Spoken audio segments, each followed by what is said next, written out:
The most powerless position you can put yourself in is the position of indecision.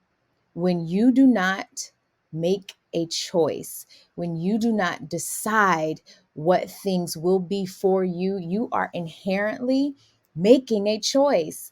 Because if you do not choose what your life will be, what your experience will be, other people will choose it for you, and they will choose it for you, and then they will impose their will and their choice on you, whether or not you like it. And then the expectation is that you will simply do what they said you are supposed to do because you did not own your own decision.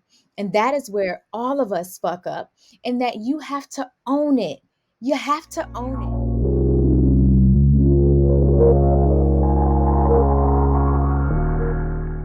Hey, Alechia. Hey, Danny. Welcome back to the Triggered AF podcast with raw honesty and unfiltered conversations. This is the number one place to explore the triggers that shape our lives. Get ready to laugh, to cry, and discover something new about yourself. You can keep spiraling or deal with your triggers. It's your choice. Okay. Like, we're not holding you hostage.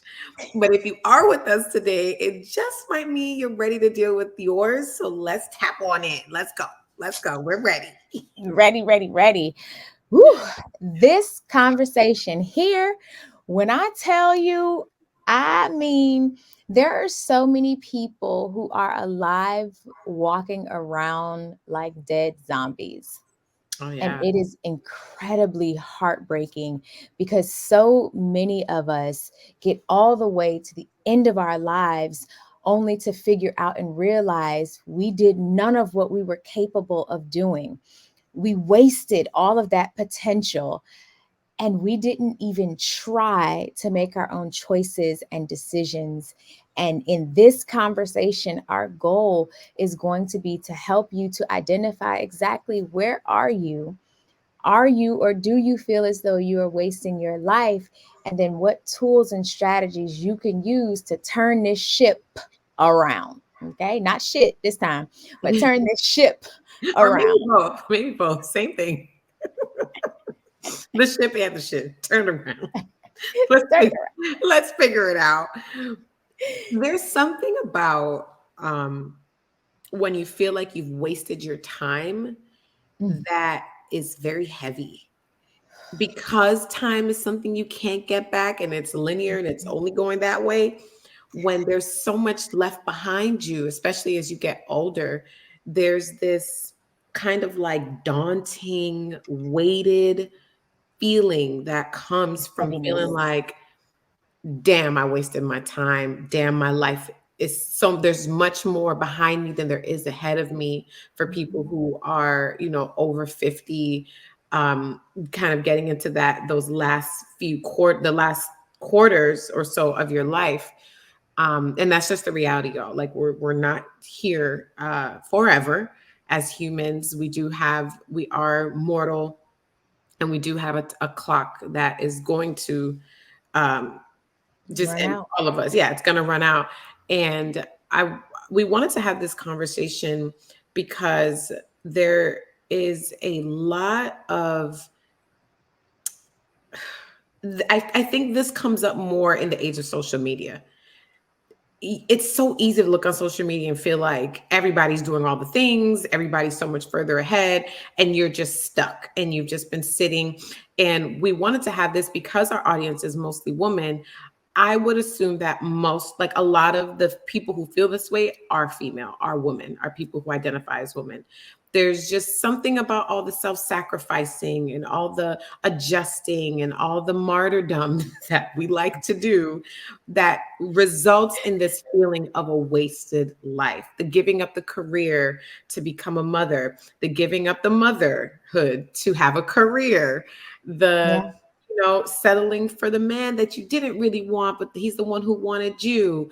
The Hmm. um, not doing the thing, the taking the risk, not moving to the city or the country, not trying that career because someone said you weren't good enough, or you tried it a few times and it just failed. Like, there's a lot of those feelings for women that we just don't really explore, because there's this feeling of, since there isn't anything I can do about it, I'm just not going to deal with it.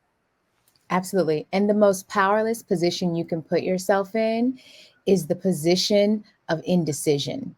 When you do not make a choice, when you do not decide what things will be for you, you are inherently making a choice. Yeah. Because if you do not choose what your life will be, what your experience will be, other people will choose it for you, They and choose. they will choose it for you, and then they will impose their will and their choice on you, whether or not you like it. And then the expectation is that you will simply do what they said you are supposed to do, because you did not own your own decision. And that is where all of us fuck up, and that you have to own it. You have to own it. This isn't a, oh, well, I got, direction from my mentor. And my mentor said, go left. And even though I felt in my spirit a little bit like left wasn't where I wanted to be, I didn't have any other options. So I just chose left. That is the biggest lie. You have a myriad of options. And for those who like, girl, what does myriad mean? Don't worry. Myriad just means variety. Okay. You have a whole lot of options. But what happens, and I was reading it in this book called The Essentialist. Yo, get that book. It is a game changer. You have a whole lot of options, right? But options are just things. What you, and where people usually miss the boat is choice, right, requires you to take action. And it's something about that taking action piece that most people are like, oh nah, I don't want to do that, I'm Yeah. good, It somebody becomes else. it becomes too much, especially if sometimes you don't really know what the action looks like, or what it could look like, or what it should look Mhm. like. Many of us don't have the blueprint, or don't have people who want to help guide us without controlling us and deciding for us. That is a really delicate line that mentors, parents, anyone that has influence over you, they tend to kind of cartwheel across. There's a very big difference between guiding me and deciding for me and pushing me into that space, and gently guiding me to the space that I want to go to. Not the space that you think is best for me, but the Mhm. space that I am being led towards, just, and that's really hard sometimes for people who are influential, or who parent us in any way. It's very Yeah. hard for them to sit back and watch us decide and mess up, because that's what's going to happen with decisions. Decisions include, our decisions are not perfect, right? Nope. So it's easy to make a decision and mess up. It's, what do you do when you mess up? How do you Yeah. keep renewing the trust in yourself to make the right decision and to make the right choices? It's very difficult for people who love you to watch you hurt and fall and bruise and skid your knee and things like that. So I I really, really would encourage anyone who is a mentor, or who has people, especially young people in their lives that they really can help direct, to try to be more of a guidance rather than like a judge, right? Just like sentencing and deciding that this is what this person is going to do because that's your experience, or that's what you think is best, or that's what you saw somebody else do. Yeah. Let them have some autonomy in the process. And of course, course correct when you can. Try to help course correct if it's really going left, but also allow them to start developing the relationship with themselves, so they can trust themselves to make decisions even if you're not there, so that they can really create and curate the life that they want for themselves, rather than always waiting for someone to tell them what to do. Dating isn't trash, but how you date absolutely can be. For so many of us, we're dating people who we don't really like and who don't like us. We focus so much on being chosen that we don't take the time to actually honor our own wants, needs, and desires. We created the What Type of Data Are You quiz that not only shows you what type of data you are, but also shows you where to find your type. Are you a cautious clam? Are you a spontaneous stimulator? Or are you a luxury loving high ticket? Take the quiz to find out now and gain invaluable insights into your dating preferences at datingwellaf.com. Yes, yes, yes, and yes, a million times yes. I was having this conversation with my girlfriend the other day, because having teenagers, and for those who don't know I look young, but I have a whole teenager. She is 14, and I have friends with children of multiple ages, right? And so one of my girlfriends, she too has a 14-year-old, and we were just talking through some of her challenges with her 14-year-old. And as we were having the conversation, you know, she was saying that her child, that they weren't necessarily following the script, right? Following the script, following the rules that have been set in place and what they do in their household. And what I, gently said is for me, the goal with my child is to learn right now, while she is still a minor, while she is still under my guidance, how you respond and react when you have outside forces that are having more of an impression on you than I am. What is it? How do Mm, you respond when I that's a have big given? one. It's a That's a huge big one. one. I need to know how you respond when you are with your friends, when I am not around you and watching you, so that I can guide you to help you to define and clarify what you want your life's experience will to be. Because at this stage in the game, I can't beat you into submission or beat you into compliance. You are going to resist me because you're going to feel as though I am controlling you. So instead, for me, it's let me first sit back and see, how do you react and respond when you with your friends, or when you're out and I'm like, 50 or 100 feet behind you. Because for me, y'all, my child isn't going out without me. That's just a thing. Feel how you want to feel. I'm gonna be in the back room, somewhere, but I'm gonna be somewhere in the vicinity for now. When she gets a little older, absolutely. But I just want to see who you are when I am not there, when there are not adults necessarily watching you like a hawk, so that I can determine, where do you need more support. I want us to do this same thing with our lives. Yeah. When no one is watching, who are you? Who are you? What do you do? What do you gravitate towards? What excites you? What bores you? What terrifies you? What are you most fearful of? The most important thing that you can do to ensure that you do not waste your life, because be clear, the richest place on the planet is the cemetery, because so many of us die with all of that potential possibility and everything else still inside of us. Who are you when no one is watching? And once you have figured out who you are when no one is watching, get clarity and just start to free write, brainstorm. What would you do if A, you did not need to make money, and B, you could not fail? What would you do? Start What would there. what would you do? And one of the things that you teach me lots of things, but one of the things that you said to me one time that has always stuck with me, because so many of us end up wasting our life because of procrastination, because of self-doubt. Like, I know some of the parts of my life that I feel wasted, a lot of it is due to self-doubt. Like, when I Mhm. was in my late teens and early 20s, I was pursuing a music career. I was going to be a musician, a singer. Like, that's what I was doing. I was performing at things. I had a manager. I was in the studio. I was doing all the things. And as time went on, because it wasn't hitting as fast as I thought it would, as it could, mainly because I'm a Black girl and I wanted to sing rock music. I wanted to sing things that wasn't, especially at that time, really aligned with what Black girls sing. Like, if it wasn't R&B, what are you doing? And for me, I like the Beatles. I like Coldplay. I wanted to sing like an alternative rock. I like Switchfoot. I like the script. Like, that's the kind of music that resonates with me more. And I am a songwriter. So it's just like, that's what was coming to me. Like, I couldn't write an Right. R&B song if I tried. Okay. So, or maybe I could, but at that time, like, Yeah. when I was writing, that's just the melodies that came to me were more like that. And when I had Yeah. met with different labels, and when I did the things, that just, it was like, okay, well, you got to do this first. Or, that's Mm. not really, nobody's going to buy that. Nobody wants to hear Black girls sing alternative rock music. Like, that's not a thing. So over time, the self doubt started seeping in. And I just started deciding that, convincing myself that that wasn't for me, and that there wasn't a path for me right now. And maybe I was before my time. And your mind will start to convince you of all the things to keep you safe and to keep you from trying to take risk, because risk feels like death to the body. Right? Yes.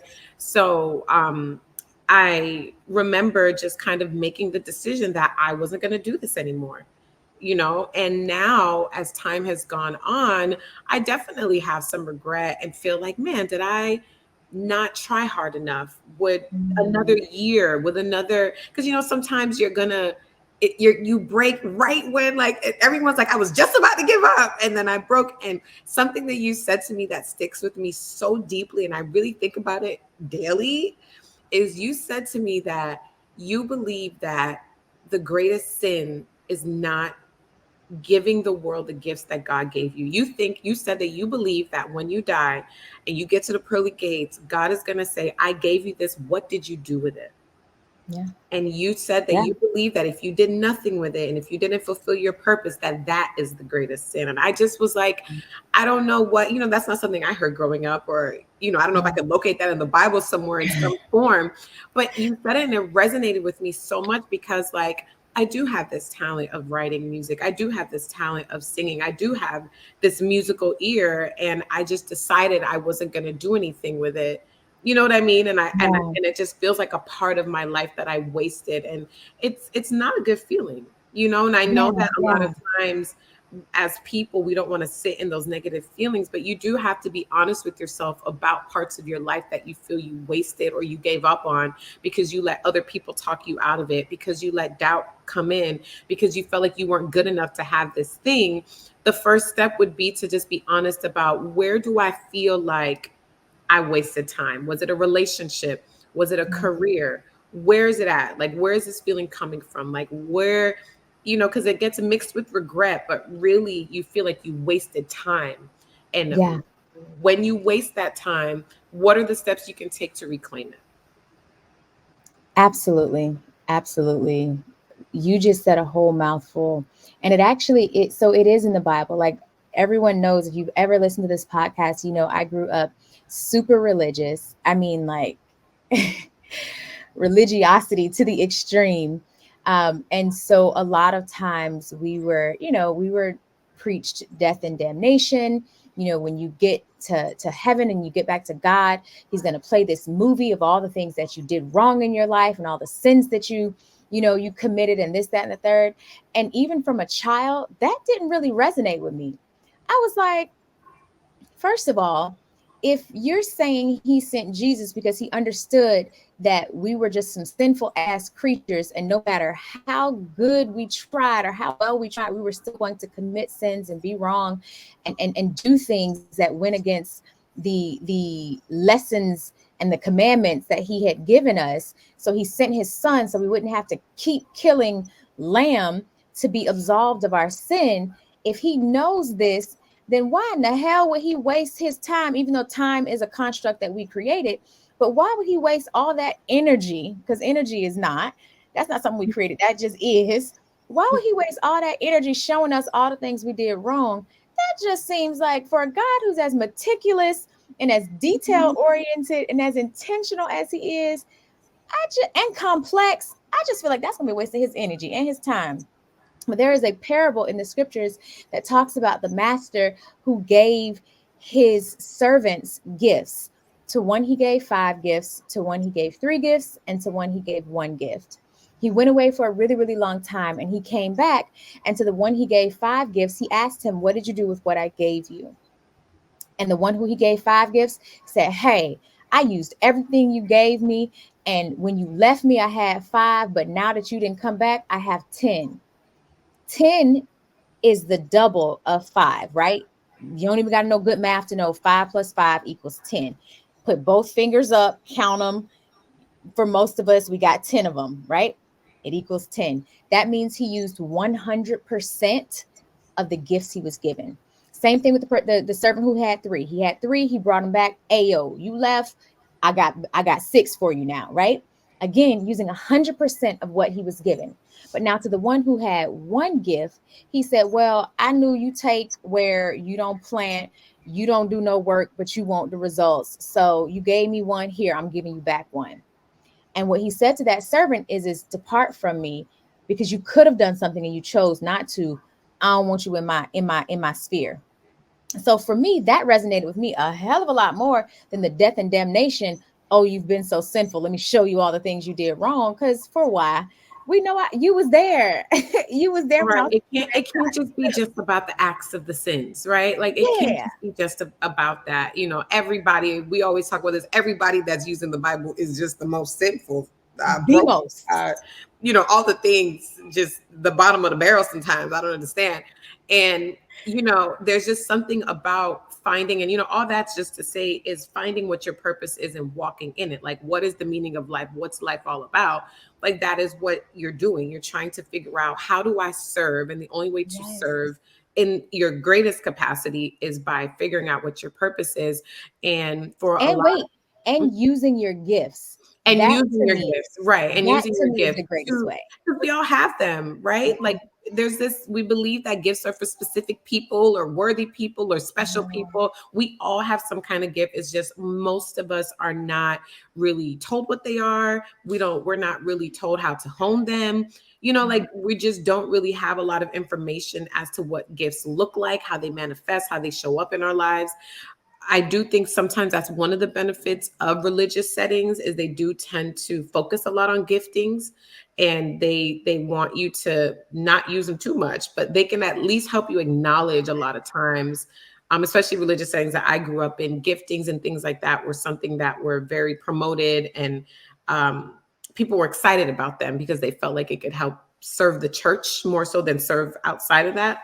I digress. We get it. You're tired of swiping right and left, searching for something real in the world of online dating. Look no further. We've got you covered with two essential ebooks that will transform your dating life: the 25 conversation starters to cut through the BS when dating, and 25 places to meet quality men in real life ebooks help frustrated women who are tired of dating learn how to date with intention and in alignment with their desired type of lifestyle and goals. We teach you where to find them and then how to actually connect once you do. Each ebook is filled with tried and true methods, whether you're a pro dater or you're just getting back on the market. Time to say goodbye to endless swiping and hello to meeting genuine quality men in real life. Start today and begin your journey toward more authentic connections now at datingwellaf.com. However, I wanted to say that a lot of women are so we're more determined to help everybody else figure it out. I And mean, real determination. yeah, like, we just want to help everybody else. And there's so much that goes into that. I think there's some biological stuff in there, but especially the way society has kind of groomed women to believe that we are only here to serve in our lower self, where it's just what you can do, what you can give, as opposed to who you can be, and serving in that Mm. way. I recently saw a study that came out that twice as many women are likely to get dementia or Alzheimer's disease, which is a form of dementia, than men are. And I was just like, why? Like, what is it? And there's a lot of things coming out now about Alzheimer's being linked to sugar and being another form of diabetes and all the things.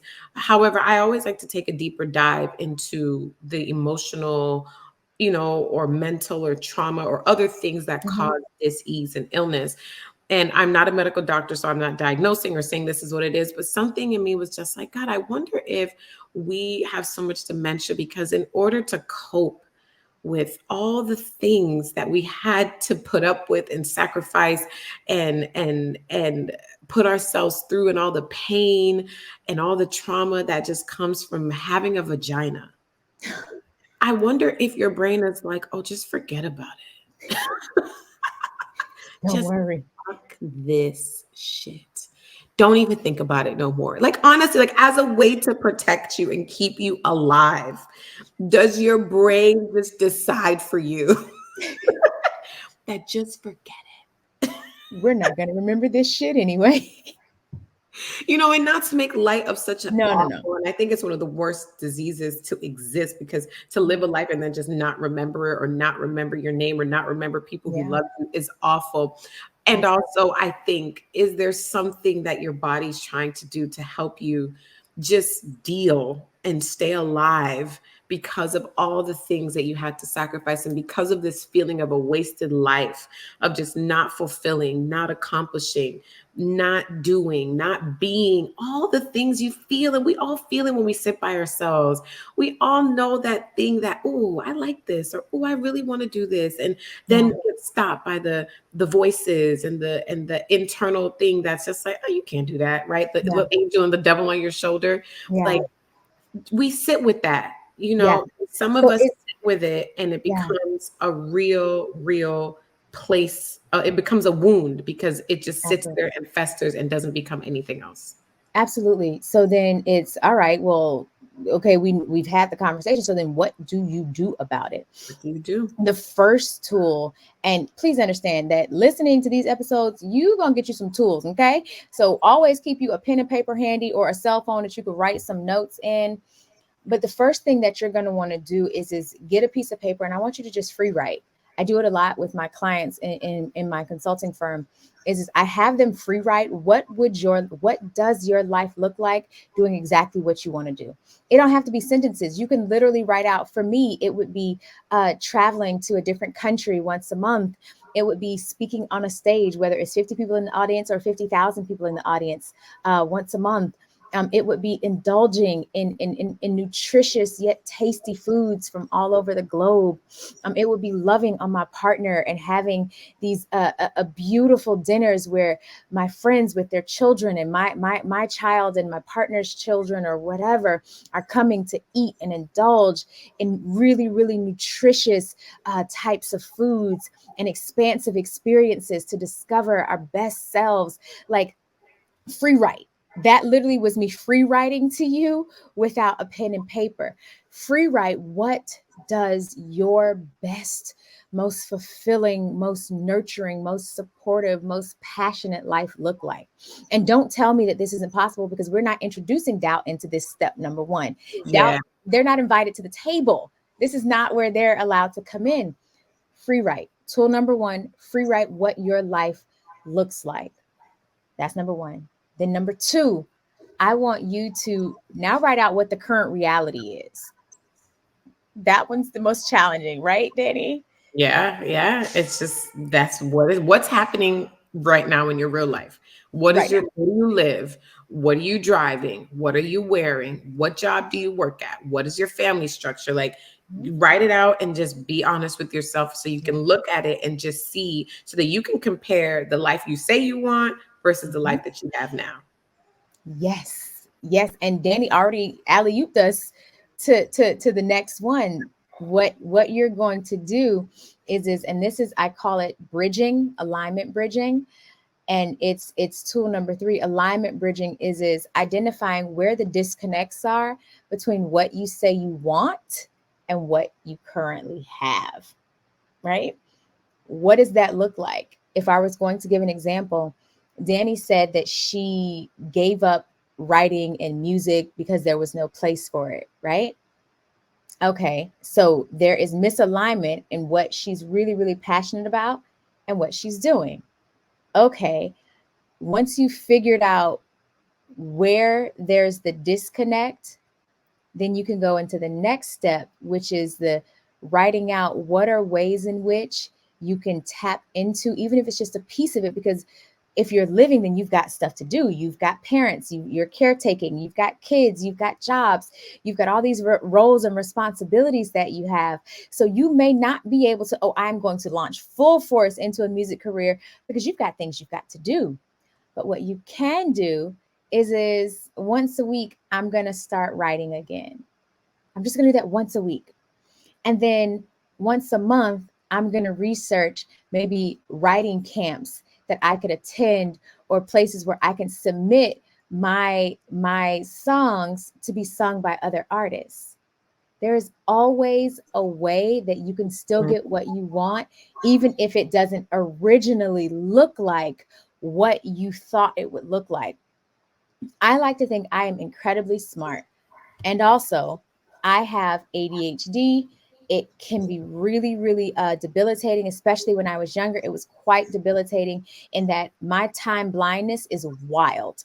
Ask Danny, anyone who's ever worked with me, I have a challenging time understanding the sequencing of time. It's a challenge when working with me. When I was graduating high school, I did not have a guide the way my daughter has me as her guide. I did not have a guide to help me overcome and work through having ADHD. So I applied to many of my schools late. I did not do well on my standardized testing. So I got into zero schools outside of high school. Every school I applied to declined to let me in, everyone. But my goal at the time was still to go to college. So what did I do? I reached what are the alternatives? How else can I get into the colleges that I want? Okay, an alternative was I had to go to community college for 2 years, complete community college, and then I'd be accepted into any school I wanted to get into in Florida. There's always an alternative way to still get what you want. You have to be willing to take the alternative route. Yeah, it doesn't always look like what you want. And I would say a bonus in there is never be afraid to reinvent yourself. Yeah. You don't have to be so tied to this version of yourself. You can Mhm. decide every day who you want to be. You don't, and that's what helps me push through is like, just don't feel like this is how I am. This is how I've always been. This is how I've always got to be. Reinvent Mhm. yourself. If it means changing your hair, if it means changing your style, like if it just starts externally before you can get it down packed internally, but you don't have to be nothing. Like you don't have to stay Mhm. like this. It don't have to be like that, even though it feels like it. And if it might take a little work to shift it and to change it and to like emerge from that space, Yeah. never forget that it's okay to reinvent yourself regardless of what anyone's going to say. I know that's a big struggle for me. It's like, oh, this person's gonna say this or that person's gonna say that. And they're like, here she go with this, and now she's trying that. And there's like this feeling of that, nobody wants to be like that jack of all trades, right? Instead of the Yeah. master of none. And we've had that conversation where jack of all trades, master of none, but oftentimes better than the master of one, right? Like nobody says the whole thing. Like being a master of one thing is not always the best option, right? Because you Yeah. ice yourself out and box yourself in to just one thing when you can be really, really good at a few things, right? You can be Mhm. exceptional at a lot of things. So I always try to encourage myself. So I'll always encourage you to reinvent yourself and to reclaim the things like Alicia said by maybe they don't look that way. Maybe it doesn't Mhm. sound that way. Maybe it doesn't feel the same way, but maybe just getting that little bit of it can give you that hope and that feeling of, okay, I did a little bit of something with that. It didn't go completely to waste, right? I was able to salvage the vegetable scraps from my juicing and make muffins, right? Yeah. Just like taking what you have, taking what's left and doing something with it, especially for our older listeners who feel like it's too late for this and it's too late for that. It is not too late as long as you're No. alive. It may be too late for that version of it. Now let's, I'm a realist.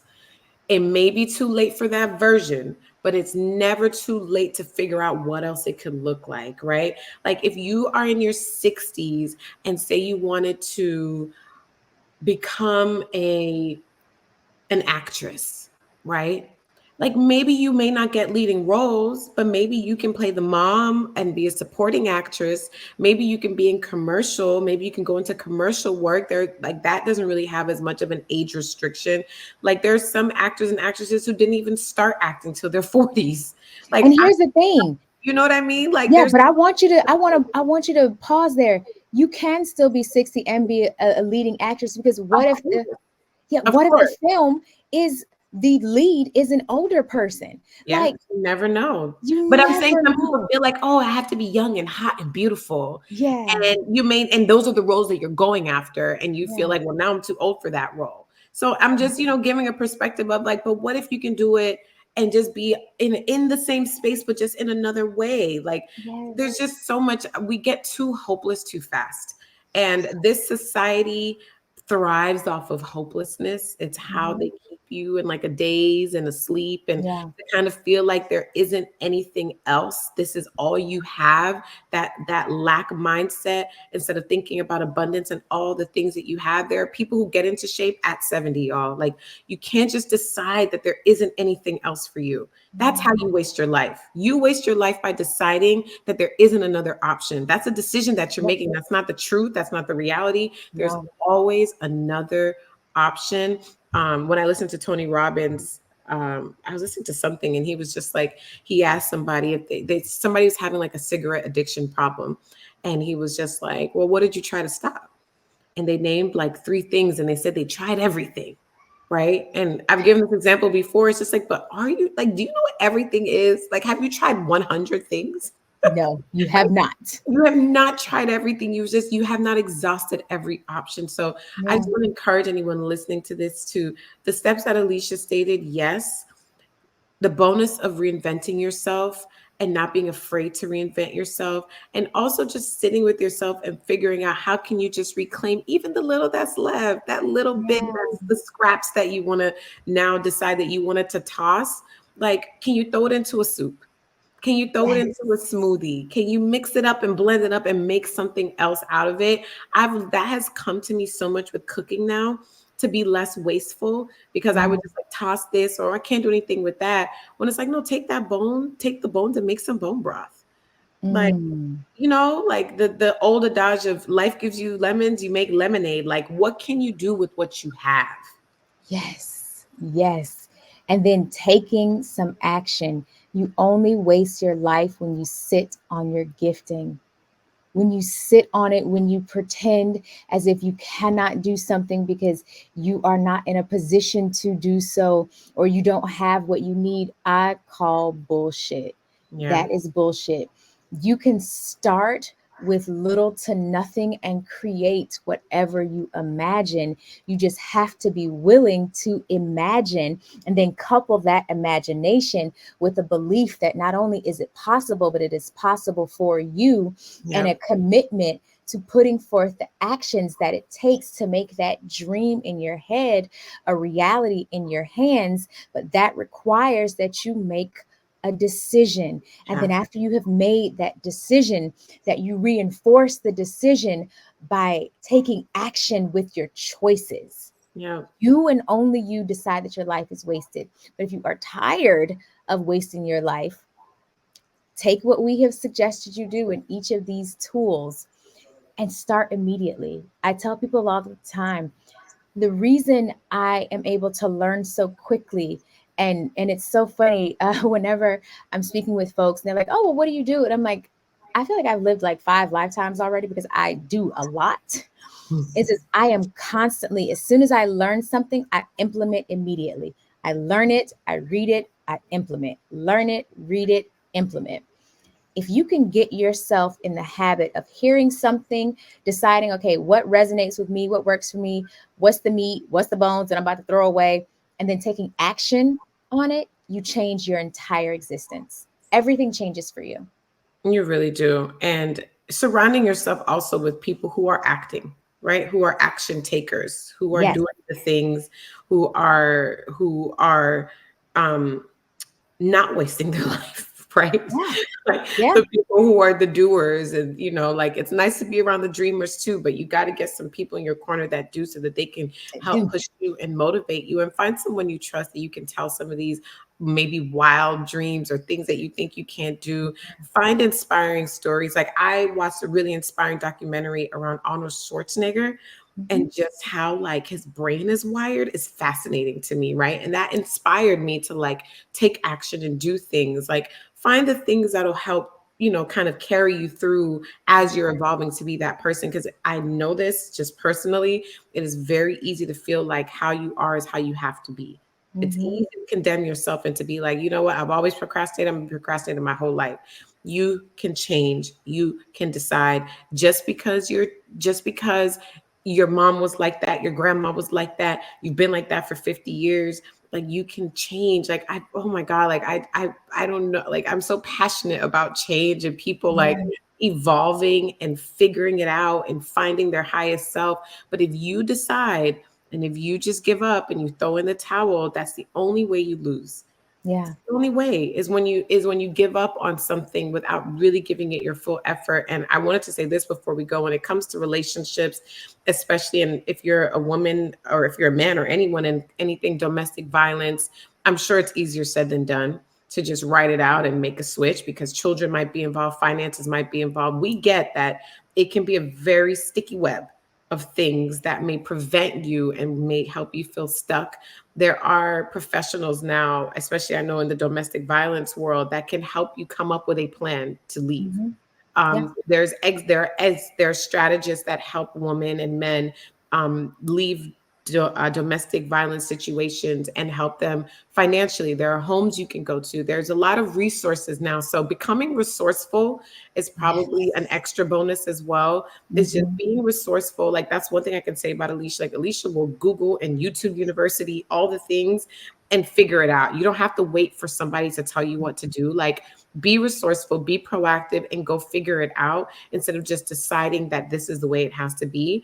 And I think you'll start to just, even if the needle is moving a little bit, even if you can't leave today, but you can leave in a year, the time is going to pass anyways. Anyway. So you might as well just do something with it. Like, the time is Amen. going to go. So if it takes 1 day or 1 year or 10 years, just be able to look back and just feel different and look different is going to make you feel like you are living instead of just existing. Absolutely. And that requires discipline. Everything we have talked about, the crux of it, that foundational piece is discipline. Discipline is like a muscle. You will have to work the hell out of that bit so that it can get strong enough so that when you are not motivated and are not inspired, you can go Yeah. and get that inspiration and that motivation and then use and leverage your disciplined muscle to continue to take action. When things do not work out, it is an invitation for you to figure out another way. Oh It's my an God. invitation. So, yeah, and maybe you're not wasting your life. It's just not actualized. It's not realized yet. Yeah. Like, like you just are a late bloomer, right? That's Sometimes. it. So That's we it. hope this episode will help anyone that feels stuck. I know we all feel that way sometimes in different areas of our life. We hope that this gave you some tools that you can kind of put the car in drive and get out of that mud and get out of that stuck place, so that you can really live the life that you desire, so that when you do pass away and when you do transition, you can feel good about yourself, and you know that you're gonna go to heaven and be like, God, I did it. I did all the things, all the gifts you gave me, they gone. I used them up. They're I'm they're out, empty. they're out in the world. I'm here empty. I'm here fulfilled. I'm here feeling like I led a life that could inspire others, that could move the needle forward, that could just help change the world even a little bit. Like, that Mhm. to me is the purpose and the meaning of life. So thank you for joining us this week on the Trigger Day of podcast. Make sure you're subscribed on Apple Podcasts and on YouTube. We want you to stay connected with us, so you can stay connected with me at the Danny Bordeaux, BOURDEAU. You can go to triggerdayfpodcast.com. You can go to triggerdayfevents.com so that you can know when we're coming to a city near you. Yes, and you can stay connected with me at Alechia Reese, ALECHIAREESE. I want you all to make sure that you are sharing and helping our messaging and our energy and everything reach as many people as possible, because we are providing these tools for us to continue to heal and grow and thrive and just live a wonderful life together. We'll see Yes. you guys next time. Thank you for listening. Bye. Bye.